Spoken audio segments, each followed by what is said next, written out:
And this is the third video, how to write the equation of a line. We've talked about substituting in based on being provided a slope and a point on the line. We've talked about being given 2 points on the line where you had to find the slope first and then substitute into y equals mx plus b, slope-intercept form. Now we're going to talk about another option called point-slope. Now, slope-intercept form is called slope-intercept form because you have a slope and a y-intercept. Point-slope is called point-slope form because you have a point and a slope. And as you notice, I am an amazing artist when it comes to circling words. So we have point-slope, which has a point and a slope. Let's try this again. So as long as you're given the slope of a line and a point on that line, you can either do the first method, which was to use slope-intercept form, or you can use this method, which is to use point-slope. If you look at point-slope carefully, and don't pay attention to my crazy circling, this is point-slope right here.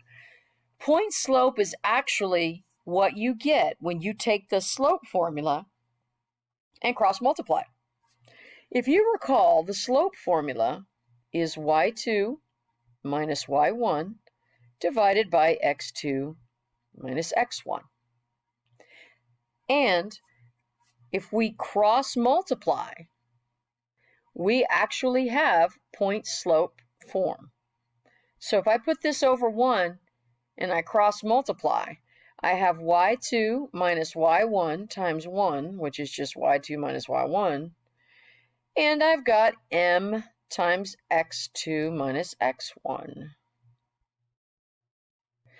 If you look carefully, and I'll move this over a little bit, at this formula and this formula, they are the same. This point-slope formula is derived by taking the slope formula and just rearranging it. So let's look at how we can apply point-slope. Again, point-slope means you're given a point and a slope. So this is another way to solve it. If I'm given a point, and let's say, here's my slope, -5/2, and here's my point, 6, 1. Usually I don't have a point, but that's not important right now. So 6, 1 and -5, 2. I'm going to take that slope, and I'm going to take that point, and I'm going to plug those into slope-intercept form. So do you see where the m is? I'm going to plug in -5/2 because that is my slope. That is my m. When I look at my coordinate that I'm given, my point, 6 is my x-coordinate, and 1 is my y-coordinate. So the way this is going to work is I'm going to plug in 6 for the x1, which is my x-coordinate, and I'm going to plug in 1 for the y1, which is my y-coordinate. From there, you simply solve the equation. Now, this one takes the equation to here. But we know that in linear land, we love to have everything written in slope-intercept form. So what you have to do is you have to take what you have here in point-slope and use your algebra skills to isolate the y and get it to look like y equals mx plus b. That is our goal to get here. That is how we can graph lines in the easiest fashion, is having them in that format, because I can go right to the slope and I can go right to the y-intercept. So let's look back at this equation right here. I'm going to say y minus 1 equals, and then I've got -5/2 times x, because I'm going to use the distributive property. And then I have -5/2 times -6, which is a positive. Negative times negative is a positive. And I get positive 30/2. Now, how did I get that? Well, let's do a side note over here. Remember when you multiply fractions, a whole number is simply being on top of 1, and you multiply straight across. Negative 5 times 6 is positive 30. Negative 6 is positive 30. And 2 times 1 is 2. Obviously, I can change that 30 over 2 to 15. So I'm going to have y minus 1 now equals 5 halves x plus 15. But I've got to take one more step. I want the y isolated. Y equals mx plus b. Y is all by itself. So I'm going to add 1 to both sides. What this does is, just like in any algebraic equation, we actually can cancel this out. And remember, always remember the difference between canceling and reducing. They're not the same thing. Equals, and I've got negative, I've missed the negative there, negative 5 halves x plus 15 plus 1 is 16. Now, I've taken this equation and generated the slope-intercept form version of that equation. I know this all sounds kind of complicated, but the more you do it, the easier it becomes. The biggest difficulty a lot of people have with this is the algebra portion. Plugging in, not so much. Once we get to the distributive property and the parentheses, people will struggle. So let's do another example to make this a little more simplified for you. And I kind of covered up some of the examples, so let's do number 9. And I'm going to come down here, and I'm going to use one of these boxes. So in number 9, we have the point negative 4, negative 5, and our slope is negative 1/2. Okay, let's go back up and look at slope and point slope form. Point slope is right here. Its basic form is right here.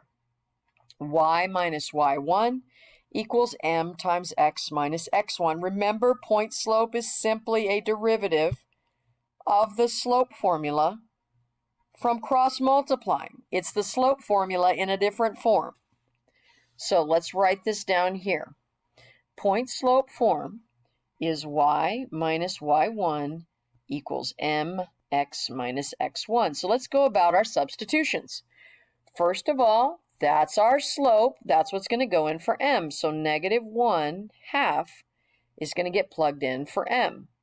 Now remember, when you plug into point slope, this x and this y are placeholders there for the equation. The actual coordinate you're going to enter is the x1, y1 piece. So x1 is negative 4, so I'm going to plug in negative 4. Notice, be careful with your negatives. Y1 is negative 5, so I'm going to plug in negative 5. Y minus a negative, that changes to plus, so I've got y plus 5 equals negative 1/2 times x and then plus 4, because minus a negative becomes positive. Here's where a lot of people go a little crazy and go off the deep end. So what we have to do is we have to distribute and get rid of the parentheses.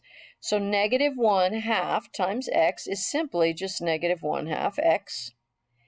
And then negative 1/2 times 4 is negative 2. And again, how did I arrive at that? Negative 1/2 times positive 4, which is the same as 4 over 1. Multiply straight across. You get negative 4 divided by positive 2, which is just negative 2. And now I'm ready to simplify. I want to get the y isolated. Remember, we want y equals mx plus b. I want that guy all by itself. So I'm going to take that positive 5 and I'm going to move it to the other side, which necessitates a sign change. So y equals negative 1/2 x, and then you've got a negative 2 minus 5, which is negative 7. So now I have slope-intercept form, and that is how you use point-slope form to find slope-intercept. Remember, you can use point-slope when you have a point and a slope, or you can go right to y equals mx plus b, and you can plug in the slope and the xy coordinate. Each one of these if you look up here, has a slope and an xy coordinate. So it's up to you which way you want to do it. Either way works. If you're asked to actually keep the equation in slope-intercept form, then you will have to leave it, or sorry, point-slope form, you would have to leave it like this, but most of the time that's not going to be asked of you. So that's how we use point-slope form.